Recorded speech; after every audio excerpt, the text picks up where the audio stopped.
So ito na nga mga sangka, itong si Amy Marcos ay nagparamdam na po kay Pangulong Bongbong Marcos.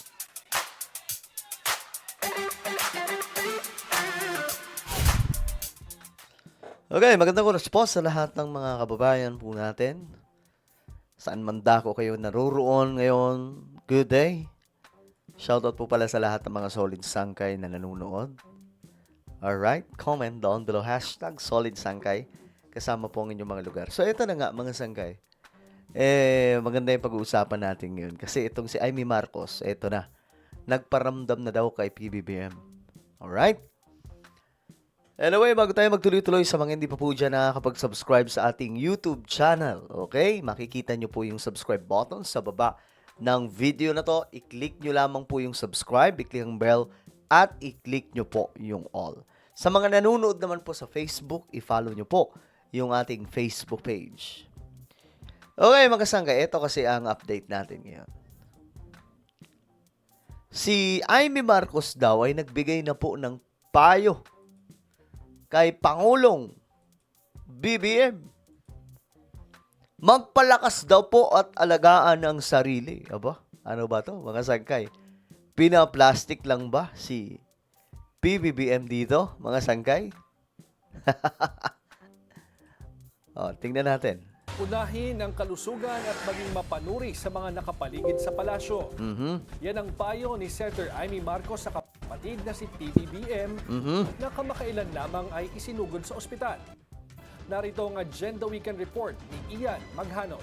Ang pagkakaalam nga po natin, mga sangkay, nag-follow up, check up daw po si PBBM. Pero, yung sakit daw na yon mga sangkay, hindi naman po talaga yung tipong delikado. Ito nga po mga sangkay, ito, basahin po natin. Meron pong doktor na vlogger na rin mga sangkay na nagsalita po dyan. Ito, hanapin natin.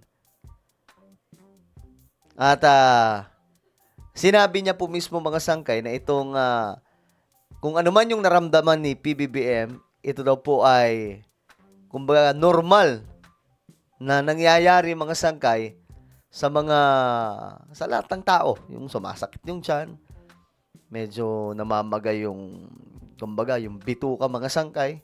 Ito. I'm sure kilala po ninyo si Doc Adam, 'di ba? Sabi po niya, ito, tingnan po natin. Bago natin ituloy yung kay Amy Marcos. May balita na si Ferdinand Marcos ay may diverticulitis. Tama ba yung banggit natin dito? Diverticulitis. At dahil dito, may nagsasabi ng nakakamatayan. Hindi na siya pwedeng maging presidente. Wala na siyang lakas. Pause muna. Medical facts, sabi po niya dito. Diverticulitis ay pamamaga o impeksyon ng maliliit na bulsa sa bituka. Common ito, lalo na sa may edad. Symptoms, ito yung sintomas mga sangkay. Sakit ng tiyan, usually sa kaliwa. So, dito, na part, mga sangkay. Kaliwa, lagnat, bloating, pagbabago ng dumi. Yun daw yung sintomas. Kung may ganyan kayo, posibleng ito daw po yun, diverticulitis. Treatment, ito yung treatment na gagawin. Karamihan, gumagaling sa antibiotics. Pahinga at diet, hospital care kung severe. Surgery, napaka-rare daw po. Important, hindi ito cancer, hindi ito disability, hindi ito death sentence. Kung ayaw mo, ito makinig ha, kung ayaw mo sa leader, okay lang, opinion yan eh. Pero huwag gawing medical misinformation ang argumento. Basag sila dito, mga sangkay. Tama naman, di ba?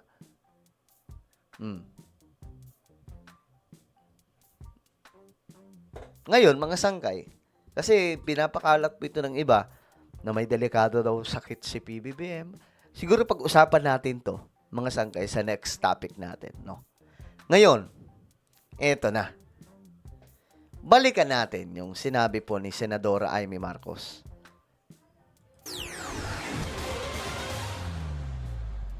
Tatlong araw matapos i-anunsyo ng Malacanang na isinugod sa St. Luke's Medical Center sa Quezon City si PBBM dahil umano sa sakit na diverticulitis, pinayuhan naman ngayon ng ate ng Pangulo na si Senator Amy Marcos si PBBM na bigyang prioridad ang kanyang kalusugan. Sa isang social media post, sinabi ni Senator Amy na tinamaan ang kalusugan ng Pangulo ngayong wala umanong nag-aalaga sa kanya ng maayos. Grabe, no? Akala mo naman talaga concern eh. Ako ito opinion ko lang. Kung concern talaga si Amy Marcos, dapat nandun siya sa tabi ng kanyang kapatid. Dahil sa totoo lang, sa dinami-dami po ng larawan na kumakalat sa social media ng pamilya ni PBBM, na madalas weekly mga sangkay magkakasama sila, ang lagi lamang pong wala, si Amy Marcos.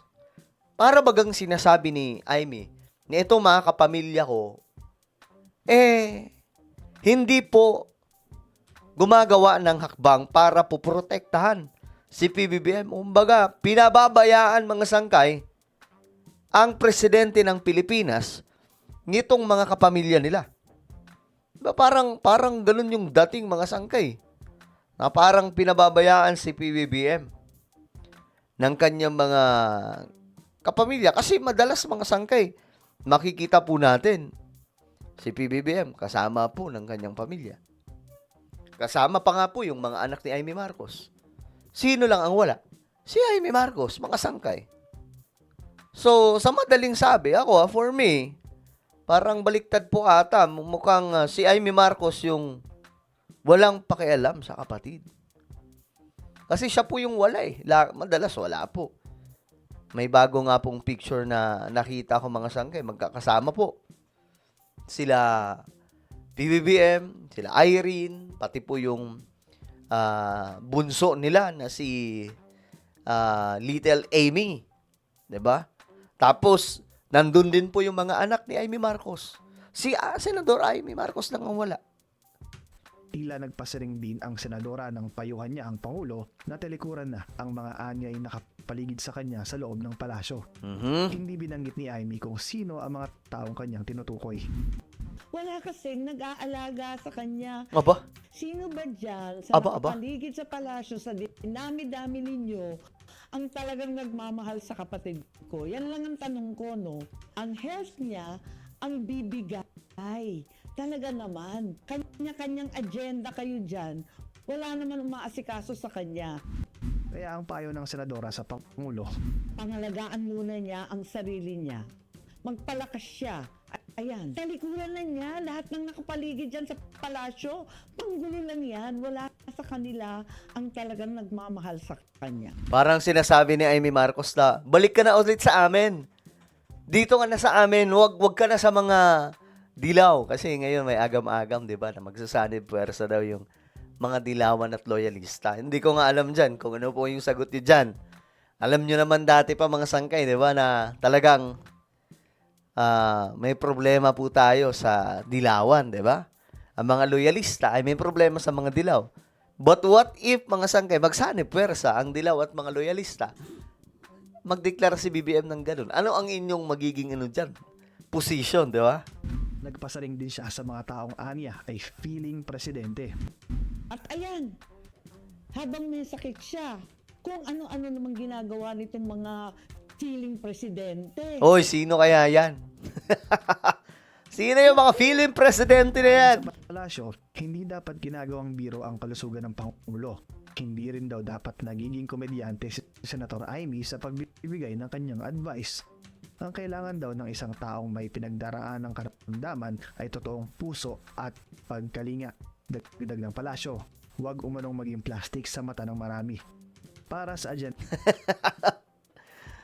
Kayo mga sanggay, sa tingin nyo, pinaplastic lang ni Amy Marcos ang kanyang kapatid? Ano sa tingin nyo? Comment down below ano po ang inyong mga opinion. Meron po tayong YouTube channel. Ito po yung Sangkay Revelation. Hanapin nyo po ito ngayon sa YouTube. Kapag nakita nyo na, i-click nyo po yung subscribe, i-click ang bell, at i-click nyo po yung all. Ako na po ay magpapaalam. Mag-iingat pong lahat. God bless everyone.